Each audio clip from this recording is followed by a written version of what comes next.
आंध्र प्रदेश के मुख्यमंत्री चंद्रबाबू नायडू ने राज्य की आबादी बढ़ाने के लिए एक बड़ा ऐलान किया है। तीसरे और चौथे बच्चे के जन्म पर पैसे देने का ऐलान सीएम चंद्रबाबू नायडू ने किया है। तीसरे बच्चे के जन्म पर 30,000 और चौथे बच्चे के जन्म पर 40,000 रुपए देने का ऐलान सीएम ने किया। आंध्र प्रदेश के नरसनपेट्टा में एक जनसभा को संबोधित करते हुए सीएम नायडू ने कहा कि सरकार ने इस योजना को मंजूरी दी है और अगले 1 महीने में इसकी पूरी जानकारी जारी की जाएगी। మీ దగ్గరికి మూడో చైల్డ్ కి 30,000 రూపాయలు పుట్టిన వెంటనే ఇస్తాం। 4వ చైల్డ్ కి 40,000 రూపాయలు ఇస్తాం। भोजशाला पर फैसला आने के बाद रविवार को परिसर में शुद्धिकरण किया गया। संतों और आचार्यों के साथ भोज उत्सव समिति के लोगों ने मिलकर शुद्धिकरण किया। तो वहीं मां वाग्देवी की प्रतीकात्मक मूर्ति यहां स्थापित की जाएगी, जिसके बाद महाआरती भी होगी। इधर एएसआई के आदेश के बाद भक्तों में अलग ही खुशी देखने को मिल रही है। अब श्रद्धालु पूरे साल दर्शन के लिए यहां आ सकेंगे, जिसके बाद बड़ी संख्या में लोग भोजशाला पहुंच रहे हैं।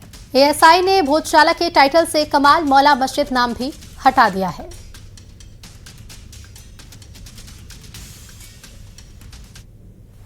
आज 750 साल के संघर्ष के पश्चात भोजशाला में पुनः इस मंत्रों की गुण सुनाई दे रही है।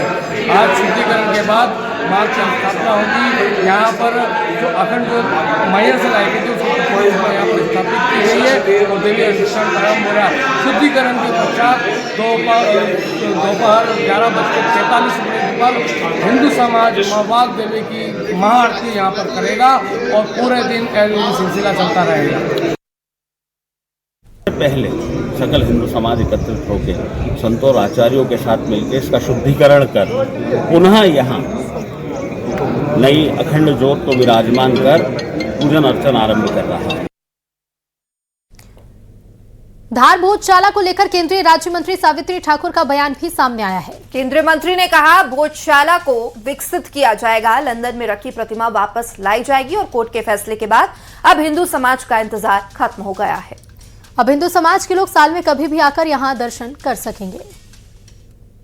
अब इसको और अच्छी तर्ज पे इसको विकसित किया जाएगा ताकि दूर दूर से लोग देश प्रदेश से लोग आए और यहाँ दर्शन करें और उसका ज्ञान प्राप्त करें देवी का और आगे अपने जितने भी धार के जो राजा भोज है उसकी जो आने वाली पीढ़ी को हमेशा यादगार रहेगा कि नहीं, जो आने वाली जो पीढ़ी है उनको रहेगा कि राजा भोज ने एक ज्ञान देवी का एक मंदिर बनाया और जो लंदन में मूर्ति है उसको भी लाने का प्रयास रहेगा कि ताकि जल्दी से जल्दी मूर्ति आए और यहाँ स्थापित हो।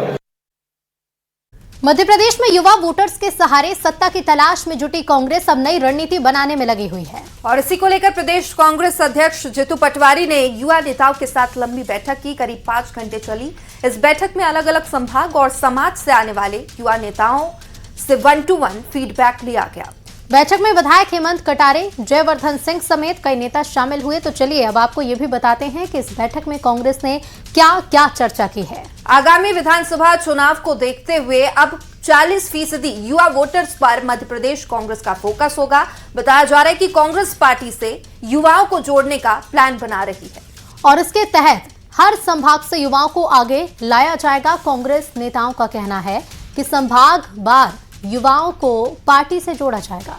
प्रदेश की जनता की लड़ाई युवा चेहरे के साथ लड़ी जाएगी। 10 दिन बाद फिर से कांग्रेस नेताओं की एक और बड़ी बैठक होगी और इस बैठक में युवाओं के मुद्दे उठाने पर चर्चा की जाएगी। इसे लेकर पार्टी की ओर से विस्तृत रणनीति तैयार की जाएगी। तो चलिए अब बात करते हैं।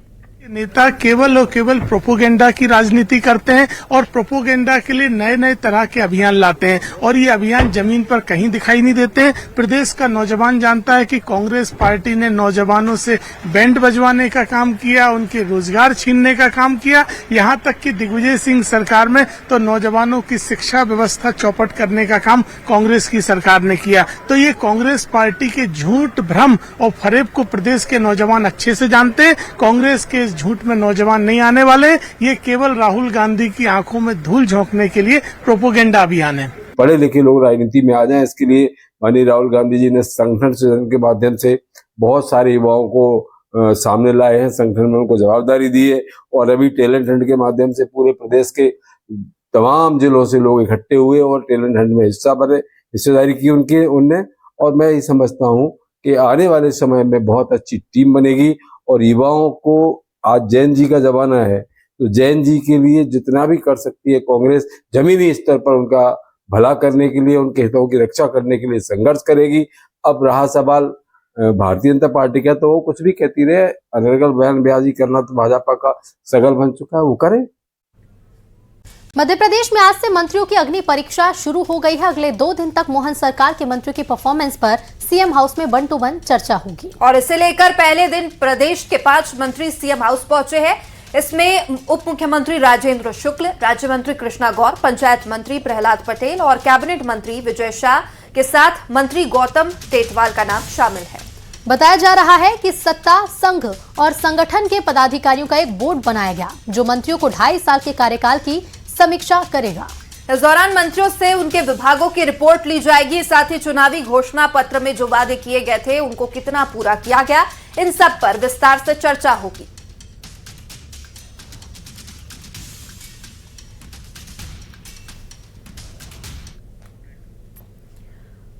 तो मोहन कैबिनेट की ऐतिहासिक और सबसे कठिन परीक्षा शुरू हो चुकी है। इसमें पास होने पर प्रमोशन मिलेगा, तो वहीं फेल होने पर बाहर भी किया जा सकता है और इसी तर्ज पर मंत्रियों के परफॉर्मेंस का टेस्ट होने जा रहा है। देश में पहली बार यूपीएससी की तर्ज पर बीजेपी संगठन और सरकार के शीर्ष नेताओं का एक हाई प्रोफाइल बोर्ड मंत्रियों का इंटरव्यू ले रहा है।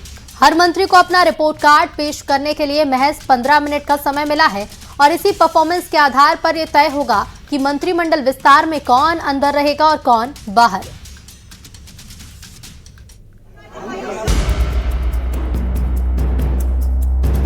एमपी में मोहन सरकार के मंत्रियों की अग्नि परीक्षा शुरू हो गई है। प्रदेश सरकार के मंत्रियों को अपने 2.5 साल का रिपोर्ट कार्ड देना होगा। उसी आधार पर बीजेपी हाईकमान उनके भविष्य का फैसला करेगा। पहली बार सत्ता, संघ और संगठन के शीर्ष नेताओं का एक हाई प्रोफाइल बोर्ड मंत्रियों का इंटरव्यू ले रहा है। इस हाई प्रोफाइल बोर्ड में मुख्यमंत्री डॉक्टर मोहन यादव, राष्ट्रीय सह संगठन महामंत्री शिव प्रकाश, क्षेत्रीय संगठन महामंत्री अजय जामवाल शामिल हैं। इसके अलावा एमपी बीजेपी प्रभारी महेंद्र सिंह और बीजेपी प्रदेश अध्यक्ष हेमंत खंडेलवाल का नाम भी शामिल है। सत्ता, संघ और संगठन तीनों के नेताओं को शामिल किया गया है। 2 दिन तक मंत्रियों के कार्यों का मूल्यांकन किया जाएगा। इस दौरान क्या क्या होगा वो भी आपको समझाते हैं। यूपीएससी की तर्ज पर मंत्रियों का इंटरव्यू किया जाएगा। मोहन सरकार के मंत्रियों का परफॉर्मेंस टेस्ट होगा। 2.5 साल के कामकाज की रिपोर्ट देनी होगी। हर मंत्री को 15 मिनट का समय दिया गया है। योजनाओं, घोषणाओं पर चर्चा की जाएगी। संगठनात्मक समन्वय पर भी बातचीत होगी। मंत्रिमंडल विस्तार परफॉर्मेंस के आधार पर होगा।